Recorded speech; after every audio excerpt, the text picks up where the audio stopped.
Yo, what's good, YouTube? This is the most important, probably one of the most important videos I upload on this channel. This is always what I'm gonna come back to, no matter if it's 1 year from now or 100 years from now. I'm always going to talk about the same stuff right here. Why? Because I know this, and I've always been talking about this stuff since I was a little child. I've always been thinking about this stuff, and this is nothing new to me. Now I'm just beginning to share it. And I want to start this video by showing you guys a quick clip from the Matrix movie. Then I will show you guys a quick section from a video from Born to Cut. And then thirdly, I'm going to show you guys a philosopher, a 95-year-old philosopher who has been dead for like, I think 3 years now, 4 years, I don't know. So the guy you see is already dead. But in his last years, you can see him contemplating on life and death and kind of struggle accepting the fact that he's gonna die. And mind you, this is a philosopher, okay? So he has literally wrote books. He has wrote books on the topic of death. And now it is his time to face it. And he's not able to. Let's get into it. Whether I'm here to help you or not. So it's really up to you. Just have to make up your own damn mind to either accept what I'm going to tell you or reject it. Candy? You already know if I'm going to take it. Wouldn't be much of an oracle if I didn't. But if you already know, how can I make a choice? Because you didn't come here to make the choice. You've already made it. You're here to try to understand why you made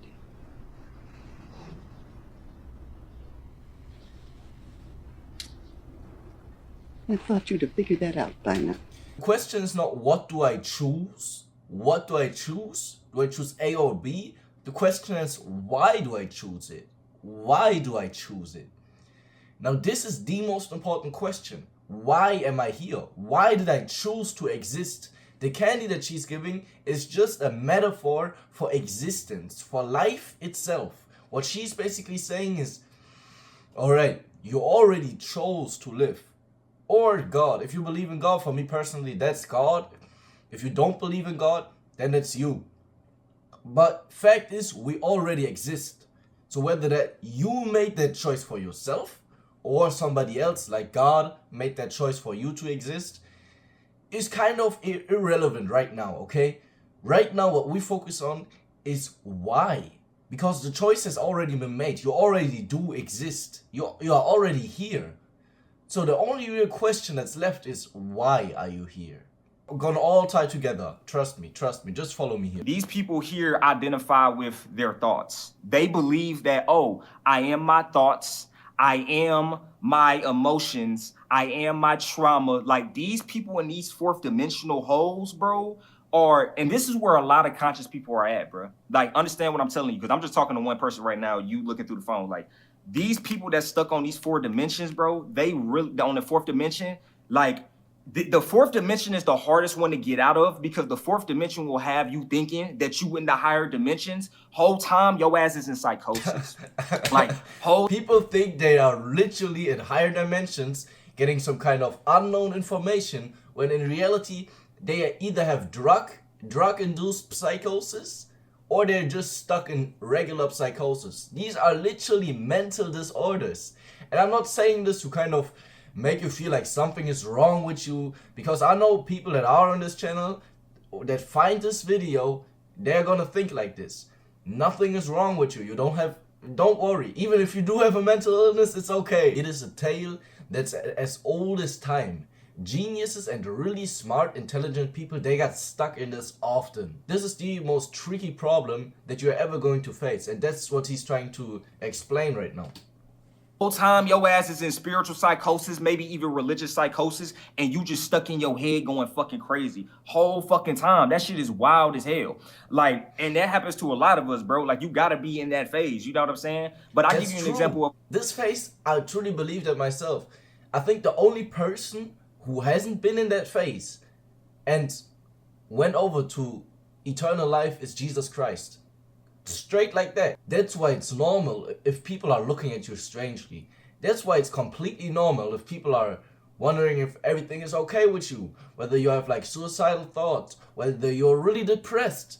No, you're just confused. You're just confused. And this is gonna be really funny, because once you get the concept that I'm trying to explain to you, everything is just gonna be funny to you because none of it really matters. Of a person that's fourth dimensional, right? Have you ever heard a person, or you're probably this person yourself, you believe like, oh yeah, man, like I gotta heal my childhood trauma. Like, yo, man, I went through this when I was like 6 years old and shit. And like, man, I gotta heal my trauma. I gotta let go of things. Bro, that's some fourth dimensional program shit right there, bro. Like you're literally in your fucking head. I am here. It's the present moment. There is no past. There is no future. It's just the now. Like, I am not my thoughts. I am not my fucking actions. I am not my fucking money, my phone, my fucking anything. I'm not none of that shit. I'm just a being. Like, I'm literally just me. I'm not I'm not my success. I'm not my bit. No, that's bullshit. That is all a fucking facade. Like, all of that shit is an illusion that I have created for myself. That shit is not real. I am literally just the now right here. That's all I am. So now understand this. If I am just the now, that means there is no fucking past. How the fuck can I heal my past trauma if there is no past? I can't. There's no past. I don't have shit to heal. I am whole, I am complete, and I am authentic with who I am right now. People hear high vibration and they think, oh, this is about being loved and accepting. That's some fourth dimensional program shit. That is not, no, nigga, that's not no high vibrational shit. Being high vibrational, aka you on those higher dimensions, is being authentic.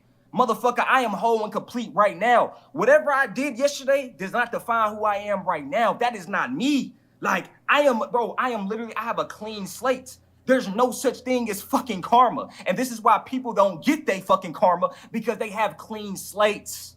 Do y'all understand this shit? You thinking that you're getting punished for some shit you did in the past, bro, you literally is just punishing yourself because you stuck in that fourth dimensional fucking wall, bro.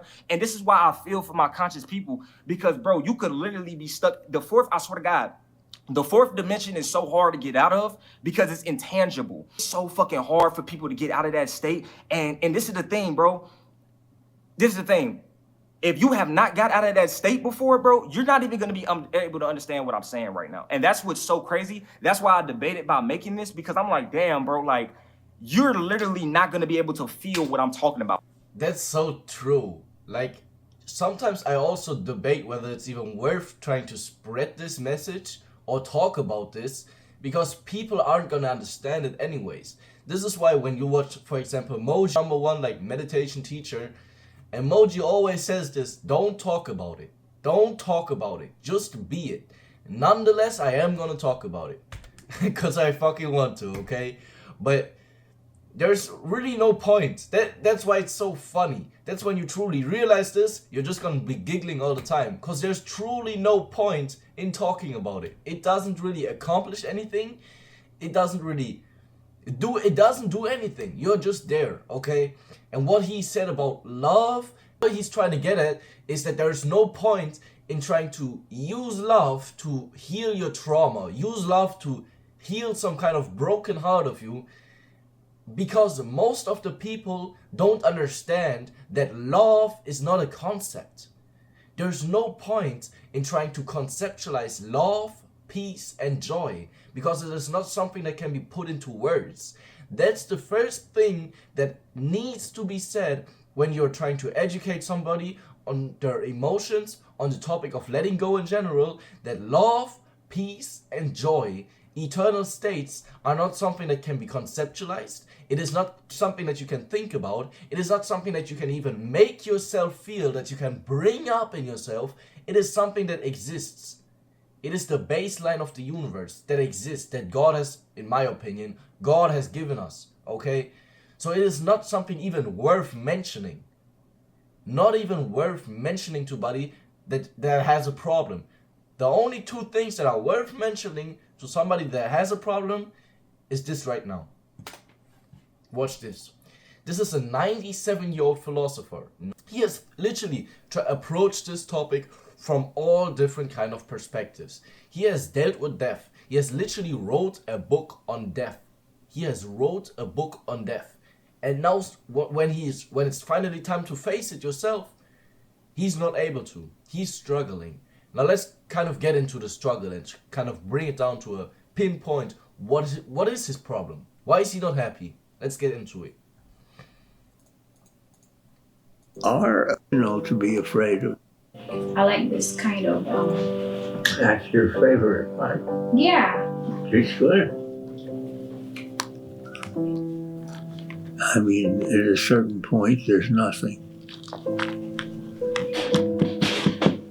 So it's not rational to be afraid of death.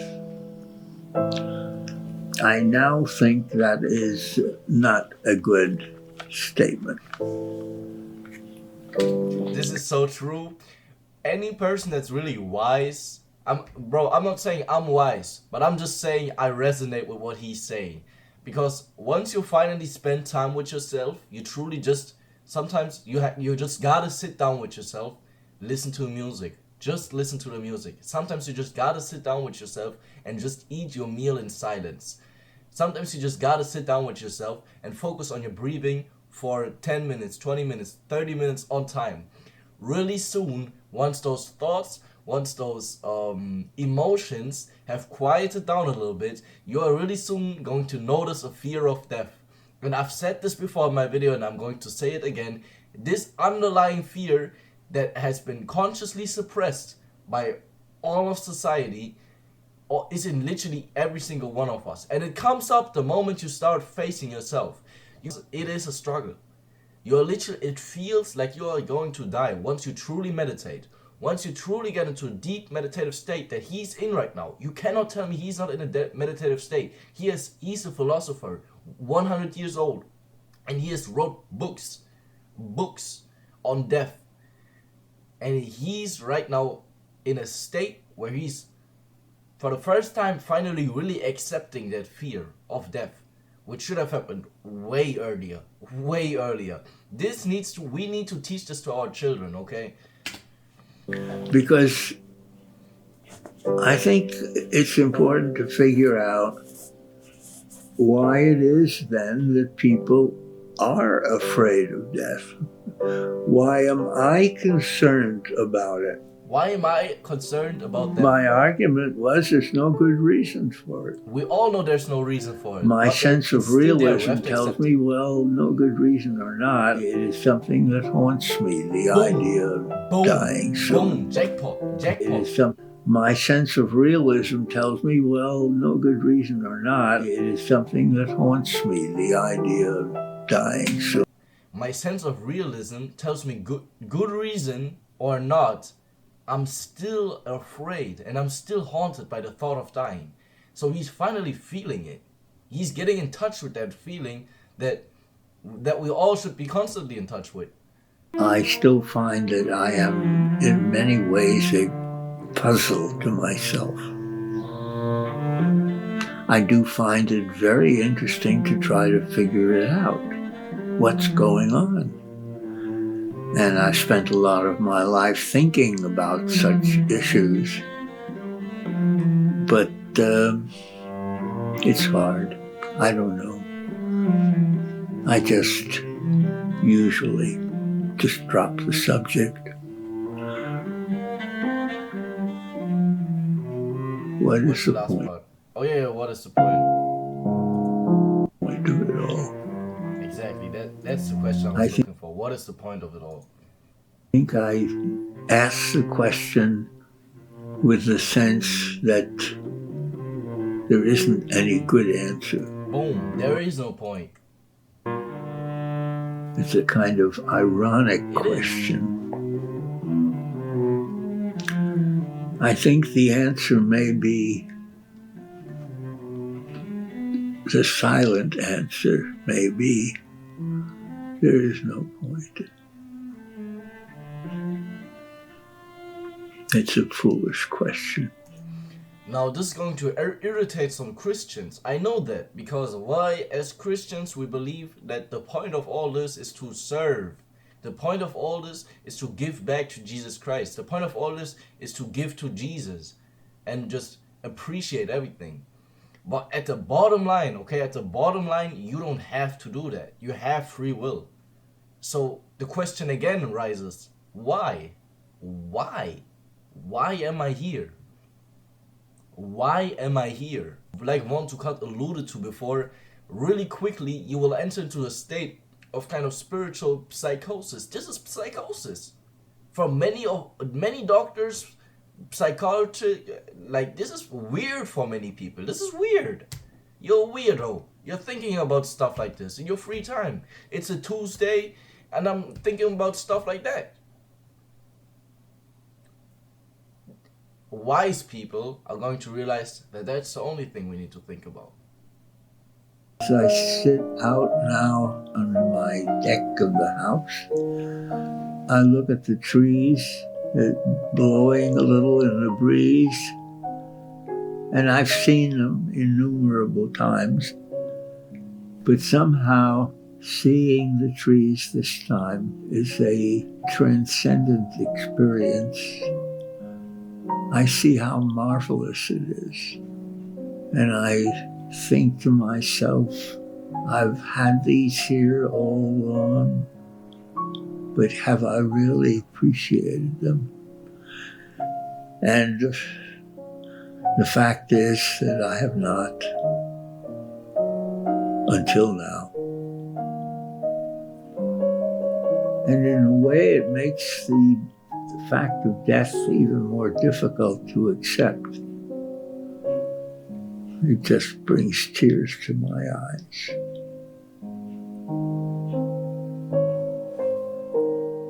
I've written literally a book on death, and now he's struggling. How is that possible? Explain it to me from a natural sense. This guy's a philosopher, so shouldn't he know the most that is humanly possible? At the age of 97, shouldn't he have it all figured out? What we can clearly observe is that it is the complete opposite. When people get old, into a really old age, I've seen this with my own eyes, people enter into a state of psychosis. Why? Where does all this motivation come from to make these types of videos? Why? Because I've seen it with my own eyes. I'm questioning myself. Why does it happen? Why? How can you not just be happier and enjoy the last years of your life? Why does it always have to be like this over and over and over again? Why do people have to go through this? Because that's the way to heaven. By asking these questions over and over again and kind of opening yourself up to that spiritual psychosis, at the bottom, you find existence. You find God at the bottom. You always come back to God at the bottom of it. And because I know that now, I'm not afraid of entering into that state. Books on a number of other topics, and in each case I felt that I had solved the problem. But this is not resolvable. It's not. It's not just a theoretical question for me, which so many things can be. It's the one thing that is central to my existence that I have tried to come to terms with and have failed.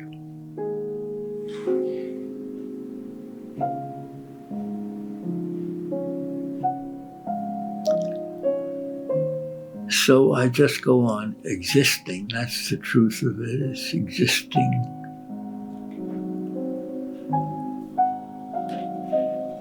And waiting.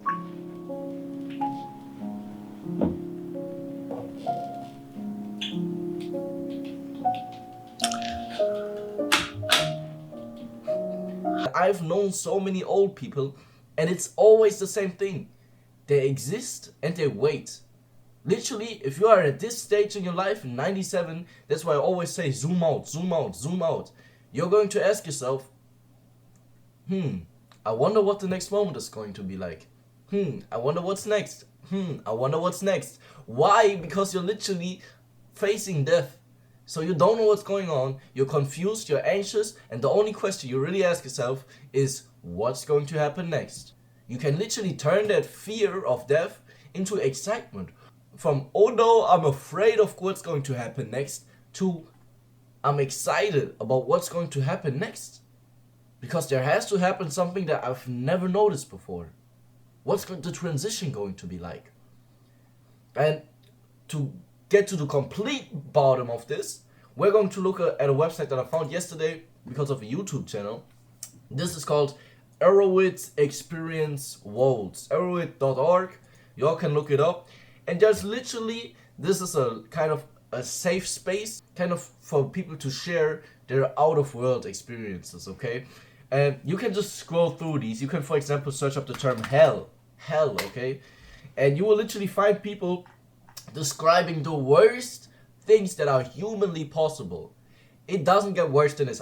Trust me, looking at some videos where somebody is chopping a head off from some, I don't know, in Morocco or something, is nothing compared to the horrors that people face when being drug induced. It is not something that can be physically, even torture. The worst torture is nothing against this, because this is the bottom of it all. At the end of the day, how bad can hell be? How bad can it be? Hell, in essence, can really only be a state that you can experience right here, right now. The only difference is that it's not going to be capped by time. It is going to be out of time and out of space. So that's how you have these supernatural negative states. There's negative states, there's positive states, and then there's supernatural positive states, love, peace, joy, and then there's supernatural negative states, which we consider hell. And this ties perfectly into Orthodox Christianity. Look this up. Look into ChatGPT. How does everything I said, extract the script. Here you can extract the script of the video, extract the script of this video right now, put it in ChatGPT and ask how does it tie into Orthodox Christianity, because they lie to you. They lie to you. They will want to make you think that this has nothing to do with Christianity. This has nothing to do with religion. Religion is a man-made concept that this is nothing to do with, and this is kind of, what I'm doing is kind of evil right now. I'm spraying bad things. Don't judge God. When in reality, it's the complete opposite. They lie to you. They lie to you. This is Orthodox Christianity. This is what literally all the saints are contemplating. But you have to contemplate this consciously. For example, let's look at something here. Pure and consuming terror. So, 4 hour 15. From now on, I was just in a state of complete living nightmare. This is after somebody took a large dose of LSD. I was in a complete living nightmare. I went and sat in my spot in my room, and the heating unit was leaning against and covering myself in a blanket. The physical sensation of the heat was giving me a very faint kind of grounding, but I still was 100% convinced that I was not alive and that this was over for me now. People think that they are dead, that they literally die. Or reading these stories, you're eventually going to come to the conclusion that no matter how bad it gets, whether they literally seen demons that are stabbing them, or some people report walking around dead bodies, like they have to step over dead bodies and blood is everywhere, it is all just an experience. It is all just an experience. It is all just an existence. That's why Von Tukat said, I'm just existing. This is what you will find at the bottom of this psychosis, whether drug induced or whether you're just like me, a little crazy from birth. This is what you're going to find at the bottom of this. That no matter how bad the experience gets, you're just experiencing. That's why hell never made sense for me, and that's why you have to look up the Orthodox Christian view on hell. It is literally what I'm talking about right now. It is not some weird place that you get tortured. It's a mental experience that you put yourself in relationship with God. Nothing less, nothing more. It literally says this. It has been written in Christianity. These questions are not forbidden to ask for Christians. These questions are essential for growth. Okay, this is not something that should be demonized. We come down to the conclusion that no matter how terrible the experiences get, literally how many people experience hell, literally hell, and still get to experience it. They are still there. And even if they kind of feel that they lost themselves, that they have gone mad, they have gone crazy, everything makes no sense, you bring them back. You bring yourself back. We all do this. This is literally what we do. We ask ourselves, what am I? Who am I? Am I what I'm experiencing right now? No, that's not me. So I can chill. That's not me. So we are going to come to the ultimate two questions. First, what am I? What am I? By the time it 10 for me, this was over basically. I've already contemplated this enough by that time. I knew that I was not this body. I knew that I was not my experiences. I knew that I was not my actions. I knew that I have no history, record, no legacy. I knew that I was just consciousness, my soul. This question for me is the more important one. Because this is the same question that the 97-year-old philosopher was asking himself. Why am I here? What's the point?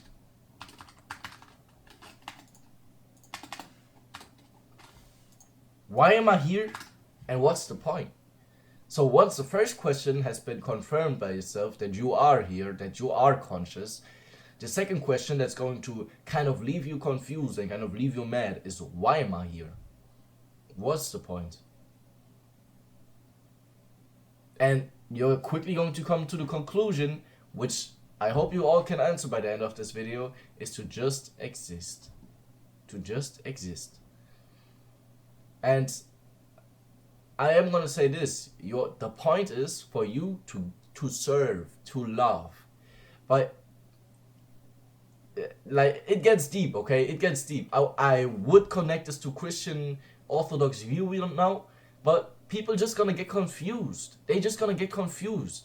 They're not even really gonna understand it, because talking about love and serving others and truly ignoring your own self, truly being a man of God, living for the eternal instead of the temporal, none of these concepts make sense to somebody that hasn't truly confronted these questions within themselves, for themselves first. So you have to go through this yourself, and at the end of the day, you're going to find out that love cannot be put into words. It cannot be conceptualized.